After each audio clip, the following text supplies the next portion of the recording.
Hey, yep, it's me, Dan, once more, and I just wanted to say hello and check in with all you good folks. Oh, and to discuss plate tectonics for young earthers. Apparently, some young earthers have come up with the question of how our oceans formed, if not by the divine will of a god commanding that an ocean be there and an ocean be there and that land be in between them. How does that work? Well, you see, there's a little process called plate tectonics, which leads to another thing called continental drift.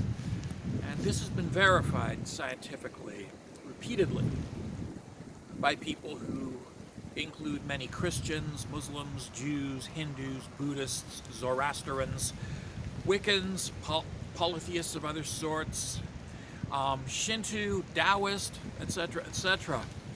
And all these people have verified plate tectonics. So no, you cannot say plate tectonics is atheism. Nor can you say that it is atheist, because it is neither. It is simply an observed model based upon reality. Now, how does plate tectonics work? Well, it works by convection currents. See, in the magmatic materials in the Earth's, not crust, but mantle, you have what basically works like boiling water or a lava lamp. The heated material rises, cools, and sinks. And this happens in cells, convection cells, just like in a pot of boiling water. So what you have is these places where everything rises, turns, and sinks. Up from the center, around, and down, back to the center. Over and over and over again. And this convective movement pulls continents in various directions. And because the convection currents themselves will shift, they also lead to changing the direction of a continent and the velocity, sometimes, of a continental landmass. Now, as a continent moves forward, the continental crust overlaps the seafloor crust and pushes it down back into the mantle where it breaks up and melts. Well, the continental crust moves on, but also the continental crust is pushed up to form mountains just inward from the edge of the continental plate.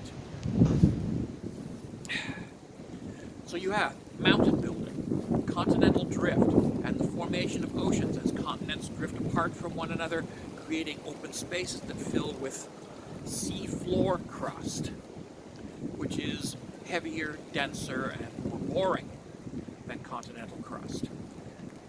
In this way, new oceans are formed, and then new oceans can be unformed by the continents drifting back together again, which might push up some seafloor crust onto the continents, creating some interesting geological anomalies, which we have seen, we have observed, and we have documented these as well. And yes, the enormous difference between continental crust and seafloor crust is easily recognized.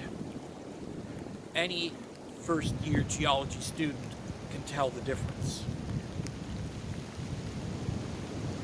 So there you have how oceans form, how continents form, and how some mountains form.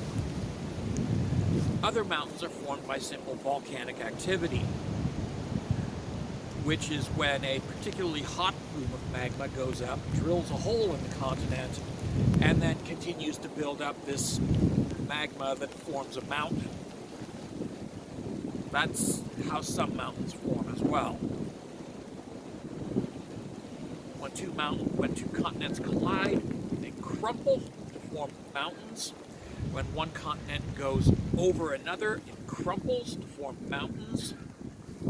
And of course, volcanoes form mountains. This is basic geology. This is something that every young Earth creationist denies emphatically, because it contradicts their entire doctrinal and dogmatic position. And this is something that every young Earth creationist needs to seriously examine and reconsider. Because, yeah, when you ignore something that painfully obvious and that easy to figure out, you make yourself look stupid. And no, again, plate tectonics, continental drift, and subduction to create mountains, and volcanoes creating mountains, that is not atheism. In fact, some of the leading scholars working in these fields verifying these phenomena are active practicing Christians.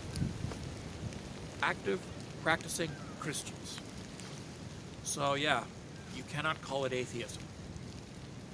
So what can you call it? Well, you can call it science, and specifically the science of geology. So yes, if you go looking through books about evolution for information about plate tectonics, you're not going to find any, because evolution is biology. If you go looking for books on astronomy for information about plate tectonics, you're not going to find anything, because astronomy is a totally different science as well. To learn about plate tectonics, you have to study geology. Geology, the study of how the Earth works physically. Ta-da! It really is that simple. Now to just get the young Earthers to understand it.